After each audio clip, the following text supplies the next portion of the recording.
Dr. Mehler, coming at you with more bad news. And what I wanted to spend a little time with you on chapter 2 of Frederickson's short history of racism, um, and go over just kind of the main points of the chapter, highlight the main ideas. First of all, the chapter is called The Rise of Modern Racism. And remember that Fredrickson believes that racism is modern, that it didn't exist in ancient times. And if you go back, for example, to the Bible, nobody is identified as black or white. In fact, if you take a look at at the most discussed personality of the Old Testament, Moses, there's no indication of how tall he was, what color his hair was, his skin color, nothing. I mean, there's no indication that anybody has any kind of physical traits that matter. And in fact, you find in a number of cases where dark skin is synonymous with beauty. So you just don't have racial categories. The Romans had slaves, right? But the Romans had white slaves and black slaves. The slavery wasn't racial. And you could be a black person and be a citizen of the Roman Empire. They did not discriminate based on race. So racism didn't always exist. And what one of the fundamental arguments that Fredrickson makes is that racism emerges in the modern period. And there are two types of racism in the modern period. One is anti-Semitism and the other is white supremacy. Anti-Semitism begins first. That's where he starts. And he basically says that, the hatred of Jews is very old. Now, the hatred of Jews is the oldest hatred there is. And for most of the history of the hatred of Jews, it has to do with the claim of Christians that the Jews were responsible for the death of Jesus. And that's a big crime. I mean, you killed God. You understand that Muslims never make that claim. Muhammad never had this kind of problem with Jews. Christians and Jews have a distinctly problematic history because of this claim. So you have, this longstanding hatred of Jews. However, it's not racism, and here's a real example of that, which is that the Jews are hated because they were guilty of killing God's son, Jesus. However, if they renounce Judaism, convert to Christianity, then all is forgiven. They're white as snow, and they're just part of the population. And Christians have an obligation to try to convert everybody, white, black, Jewish. Everybody has to come into the church, which is a universal church. Everybody wants to be a member of that. So that all militates against racism.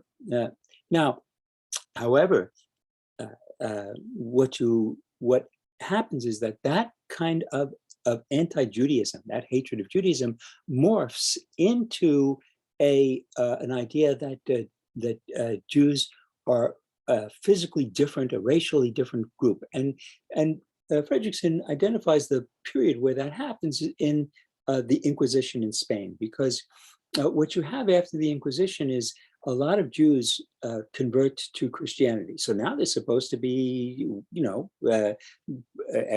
totally forgiven. They're Christians, that's good. And yet there is a real suspicion that these Jews converted to Christianity, that they're still Jews, that there's something physically different about them.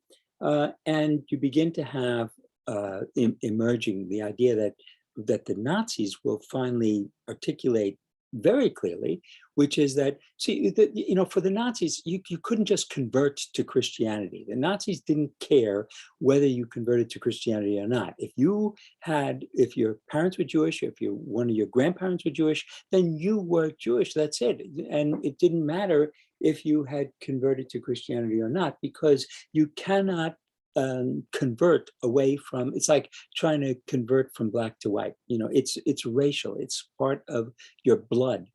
That's when anti-Semitism emerges in the modern period as a form of racism, of modern racism, where you are a Jew and you cannot escape that identity by converting. And then he'll talk about the emergence of black white supremacy as well. It didn't always exist. As I'm talking about in the Bible, there's no mention of black and white.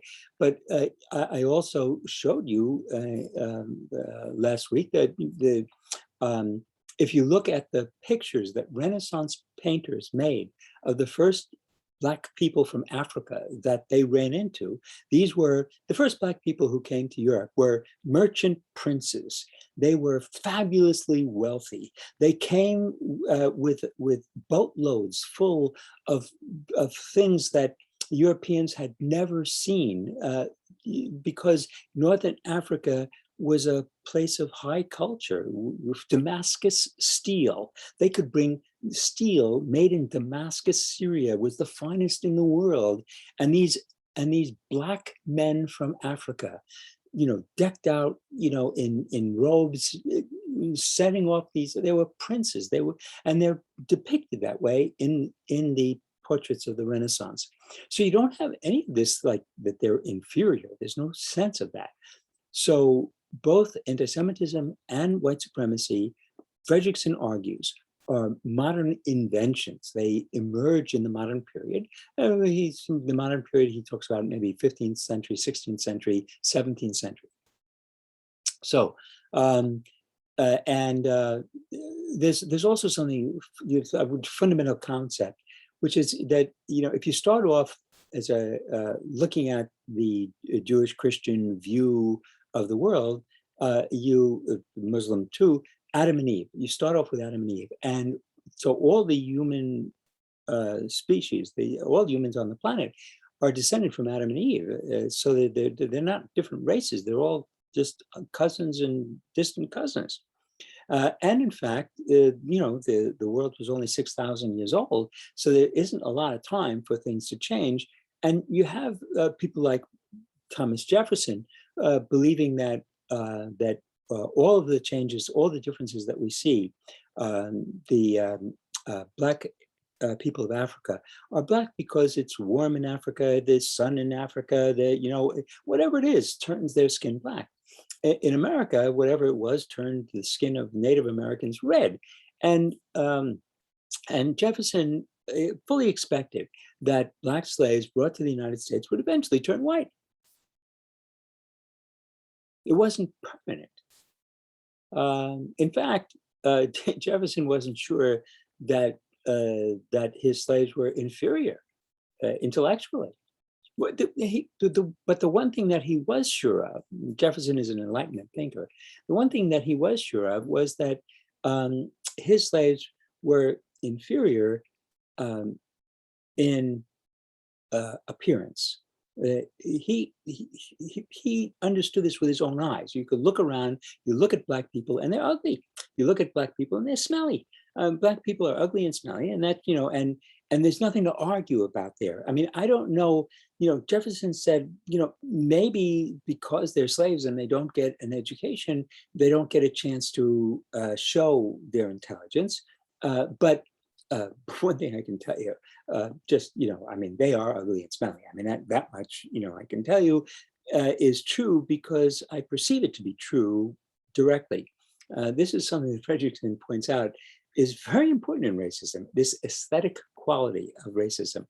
And I have to point out that it's not always there, because you can have people who are racist who, I was involved in a guy named Stanley Porteous, who was a racist who believed that, that blacks were inferior to whites, but he spent the majority of his academic career living with black people in the bush. I mean, he was an anthropologist, and he loved them, and he thought that they were inferior, but he loved them. You can love an inferior people. You can just carry a racism without that distaste, right?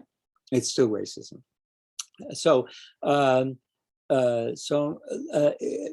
we have the emergence of modern racism in the Enlightenment, and Thomas Jefferson was an Enlightenment thinker, and the Enlightenment is, it's a period when in the 17th and 18th century, when Western thinkers wanted to organize all of our understanding of what information that we had about the world.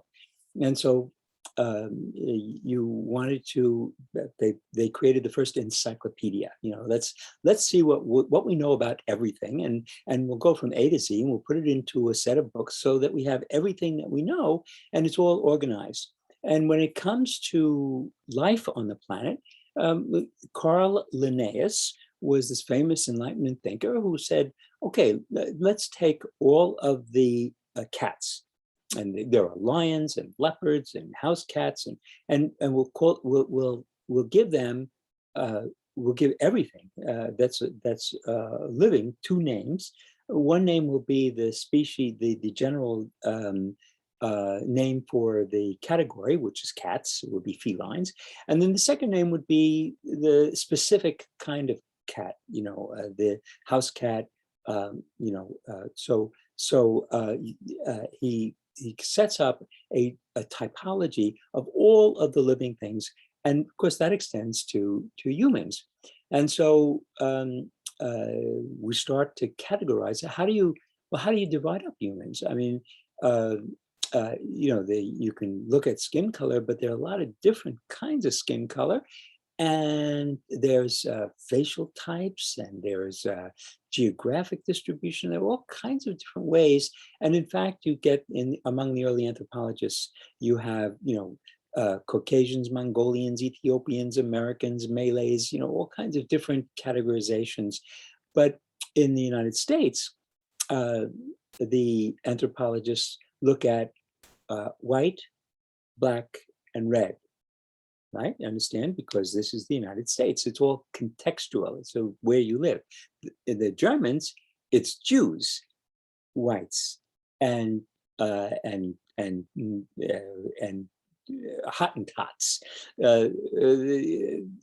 They have a very different set of concerns. So in the United States, Jews don't really play a big role in this. In the United States, the issues for race are white, black, and red. I think that is pretty easy to understand how this is different. So in the Enlightenment, what you get is this idea that all men are created equal and endowed by their creator with certain inalienable rights. As kind of an Enlightenment idea. And one of the great Enlightenment thinkers is Voltaire, who rails against the Catholic Church and who fights for against slavery. But so this is no longer, but he still hates the Jews, and is still one of the thoroughly modern racists, anti-Semites. And because he identifies Jews as these people who are opposed to the Enlightenment, they're opposed to modern ideas, and he identifies them as the source of Christian intolerance and intolerance in the world. And so here you have now a modern anti-Semitism that's divorced from the idea that the Jews killed Christ. Voltaire, don't accept the Christian church. I don't believe the Jews killed Christ, but I still hate the Jews, and I hate them because they are inherently evil. Now, interestingly, if you want to take a look at France and the United States, these are two countries that had revolutions based on Enlightenment ideas of all men are created equal and endowed by their creator with inalienable rights. Britain did not have a revolution like that. Remember, we revolted against Britain. Britain still had a king. So what's interesting, though, is that the racism in France and the United States is much more intense than it is in England. And you have to understand that. because in England and the United States, you had to have some reason. If everybody is created equal, then why can't blacks vote? I mean, you have to have some explanation for that. And so in the American Revolution, for example, one of the ironies of the American Revolution is that um, uh, out of the American Revolution came the first defense of slavery. You know, the question was, you're fighting for, you know, all men are created equal, everybody has a right to be free, and you have slaves. How do you do that? That's when you have to explain. Jefferson has to explain himself. When I said all men are created equal, I didn't mean black people. They are not really men. They are kind of like children. They never become independent adult men. So that's why we call them boys, by the way, and you know, because they never really reach that state. In other words, and this comes to be called a Herren folk democracy. That is, it is a democracy, but it's only a democracy for some people. It's like in South Africa under apartheid. You had a minority population of white people, and they had a democracy, and they voted, and they had a free press and everything else. And then you had a majority population of black people. It was like in the United States, in the South, white people could vote, but black people really couldn't. So, so actually basing your society on these principles means that you're going to have to come up with a justification, a racist justification for disenfranchising, for not allowing the minority group to have rights.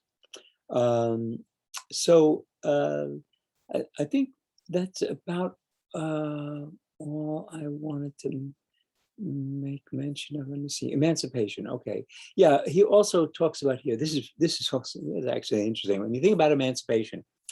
Um, emancipation of the slaves. You know, the slaves were emancipated. Abraham Lincoln issued the Emancipation Proclamation, and then after the Civil War, the 13th Amendment was passed, which ended slavery and emancipated all the Africans. The African Americans were emancipated. Well, the same thing happened in England, in France. You know, in 1789, you had a revolution, and after the revolution, Jews were emancipated. They were made citizens. And in Germany in 1871, when Bismarck united Germany into a new modern nation state, Jews were emancipated. They were freed and recognized as citizens, right? So you have these two emancipations. And in both cases, the emancipations really didn't work. And so Fredrickson looks at the failure of emancipation in Europe for Jews and in America for blacks. And there's interesting comparisons. You know, the liberal movement to emancipate blacks was actually very small. I mean, there was, what you had in the United States was a very strong anti-slavery movement, but anti-slavery didn't mean that you were for civil rights. Most of the people who opposed slavery believed, like Abraham Lincoln, that black people and white people, that black people were inferior to white people, and that black people and white people could not really live together in harmony. Abraham Lincoln did not see any reason that justify that the fact that you're inferior should justify being a slave. He didn't see that, and he saw slavery as terrible for the nation. But he was hoping that maybe, you know, we could get, you know, blacks back to Africa or something like that. Later on, he came to the conclusion that no, we were going to have to establish a multiracial democracy and then he was assassinated when he said that publicly. So in both the United States and in Europe, emancipation fails because there is the foundation of racism, and after the Civil War, the African peoples were blamed for the war. They were an easy scapegoat for that, and in Germany, they were blamed for the German failure in World War I. The final thing that he talks about in the chapter is the emergence of the theory of evolution, of social Darwinism, of Darwin. and eugenics. And that gave racism a modern scientific foundation. And he discusses that. I think I can let you go through that portion of it. It's pretty clear. Maybe I'll come back and talk about it if people want some more detailed explanation. So with that, I will say have a good weekend, and I'll see you next week. Bye-bye.